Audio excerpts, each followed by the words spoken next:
حضرت عمر بن خطاب رضی اللہ عنہ اسلام کے قبول کرنے سے قبل مسلمانوں کے سخت مخالف تھے اور ان کا غصہ اور اثر و رسوخ قریش میں بہت معروف تھا۔ ایک دن انہوں نے ارادہ کیا کہ نعوذ باللہ حضرت محمد صلی اللہ علیہ وآلہ وسلم کو قتل کر کے اس فتنے کو ہمیشہ کے لیے ختم کر دیا جائے۔ اسی نیت سے تلوار لے کر نکلے۔ راستے میں ایک شخص نے ان سے کہا، پہلے اپنے گھر کی خبر لو، تمہاری بہن حضرت فاطمہ بنت خطاب رضی اللہ عنہا اور بہنوئی حضرت سعید بن زید رضی اللہ عنہ تو پہلے ہی مسلمان ہو چکے ہیں۔ حضرت عمر رضی اللہ عنہ کو غصہ آیا اور وہ سیدھے بہن کے گھر پہنچ گئے۔ جب حضرت عمر رضی اللہ عنہ دروازے پر پہنچے تو اندر سورہ طٰہٰ کی تلاوت ہو رہی تھی جو حضرت خباب بن الارت رضی اللہ عنہ پڑھ رہے تھے۔ حضرت عمر رضی اللہ عنہ کی آمد کی آہٹ سن کر حضرت خباب رضی اللہ عنہ نے فوراً قرآن کے اوراق چھپا دیے اور خود بھی چھپ گئے۔ حضرت عمر رضی اللہ عنہ اندر داخل ہوئے اور پوچھا، یہ کیا پڑھا جا رہا تھا؟ بہنوئی نے بات ٹالنے کی کوشش کی، مگر حضرت عمر رضی اللہ عنہ سمجھ گئے اور غصے میں آ گئے۔ انہوں نے حضرت سعید بن زید رضی اللہ عنہ کو مارنا شروع کر دیا۔ حضرت فاطمہ رضی اللہ عنہا آگے بڑھیں تو حضرت عمر رضی اللہ عنہ نے انہیں بھی زور سے مارا، جس سے ان کا چہرہ زخمی ہو گیا اور خون بہنے لگا۔ اپنی بہن کے چہرے پر خون دیکھ کر حضرت عمر رضی اللہ عنہ کا دل نرم ہوا اور وہ پشیمان ہو گئے۔ انہوں نے نرمی سے کہا، وہ کلام مجھے دکھاؤ جو تم لوگ پڑھ رہے تھے۔ حضرت فاطمہ رضی اللہ عنہا نے کہا، آپ ناپاک ہیں، پہلے پاک ہو جائیں، پھر ہم آپ کو قرآن دکھائیں گے۔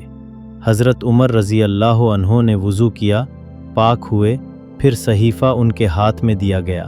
اس میں سورۃ طٰہٰ کی ابتدائی آیات تھیں۔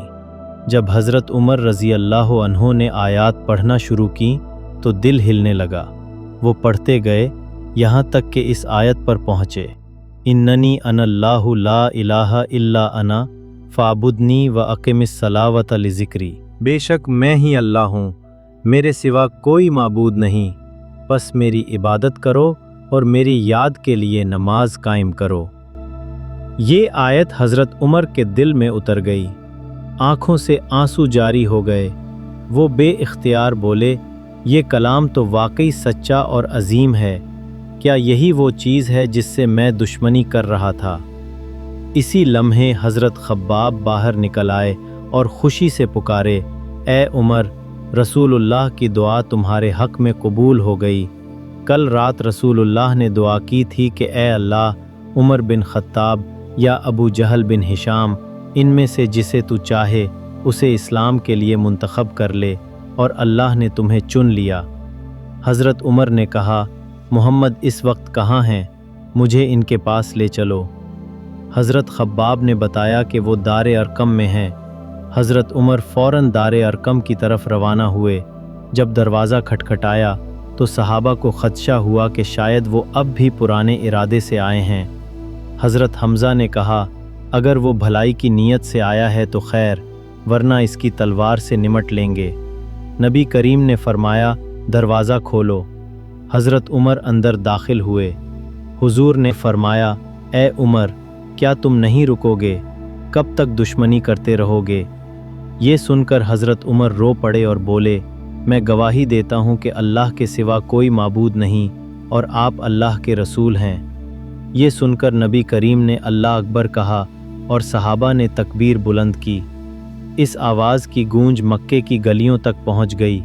مسلمانوں کو اس دن بہت خوشی ہوئی، کیونکہ عمر جیسے مضبوط، بہادر اور اثر و رسوخ رکھنے والے شخص کا اسلام قبول کرنا اسلام کی فتح تھا۔ حضرت عمر کے اسلام لانے کے بعد مسلمان پہلی بار کھلے عام خانہ کعبہ میں 2 قطاروں میں نماز پڑھنے گئے۔ ایک قطار کی قیادت حضرت عمر کر رہے تھے اور دوسری کی حضرت حمزہ۔ اسی لیے حضرت عمر کو رسول اللہ نے الفاروق یعنی حق و باطل میں فرق کرنے والا لقب دیا۔